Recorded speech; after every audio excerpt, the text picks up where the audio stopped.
केंद्र की मोदी 3.0 सरकार ने अपने 100 दिन पूरे होते होते उस दिशा में भी कदम बढ़ा दिए जिसमें एक देश और एक चुनाव का वादा किया गया था।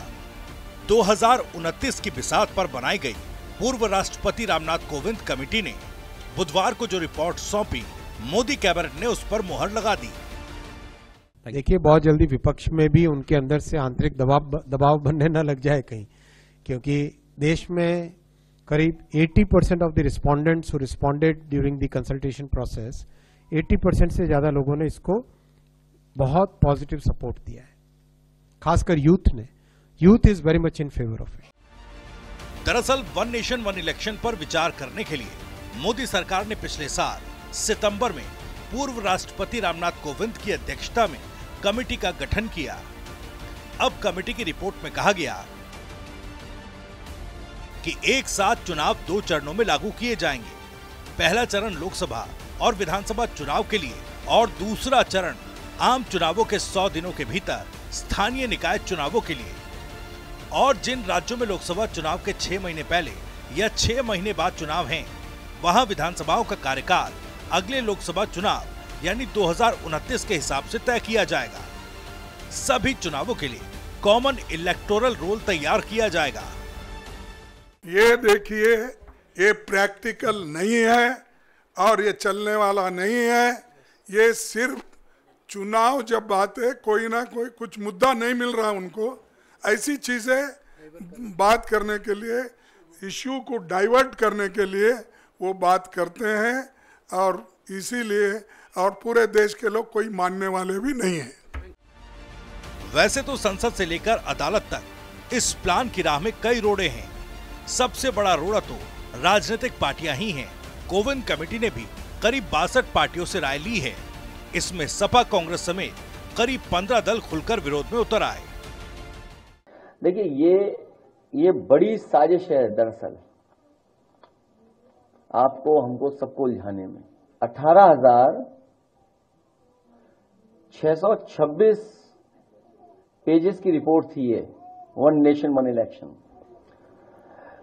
और 191 दिनों में पूरी हुई है। ये पूरी लगभग 100 पेजेस प्रतिदिन का आंकड़ा है, अगर हम हिसाब किताब लगाएं तो। इसी से पता चलता है कि इसके बारे में कितना सतही पर दिखावटी चर्चा हुई होगी। तो सोचिए कितना चर्चा हुई होगी। अगर इतनी बड़ी रिपोर्ट थी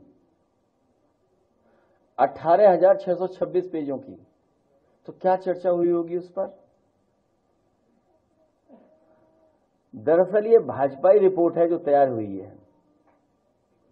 वन नेशन वन इलेक्शन और वन डोनेशन। देखिए, अखिलेश यादव जी जो हैं वो इसका इसलिए विरोध कर रहे हैं क्योंकि उनको लगता है कि ये वन नेशन वन पोल से उनकी नैया डूबने वाली है।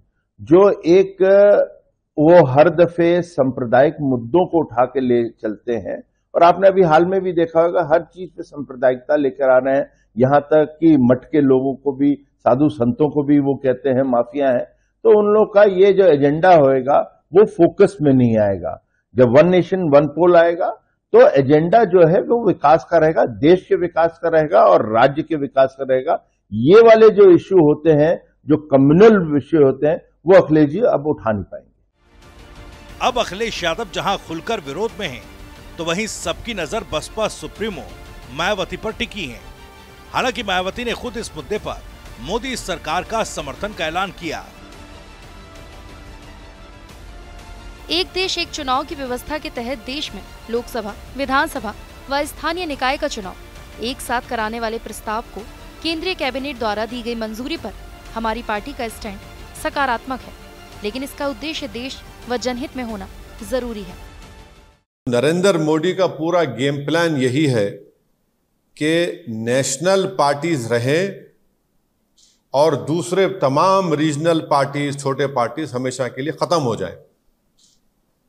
आप देखिए कि अगर नेशनल इलेक्शन होगा तो मुद्दा नेशनल होगा, रीजनल इलेक्शन होगा असेंबली का, विधानसभा का, तो रीजनल मुद्दा होगा।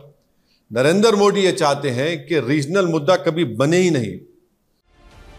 बहरहाल अब मुमकिन है कि सरकार शीतकालीन सत्र में वन नेशन वन इलेक्शन पर संसद में बिल लाए और अगर बिल पास होता है तो 2029 से पूरे देश में लोकसभा और विधानसभा के चुनाव एक साथ कराए जाएं।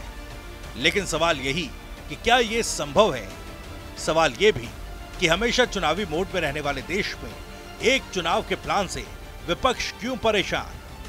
वन नेशन वन इलेक्शन किसकी बढ़ाएगा ज्यादा टेंशन?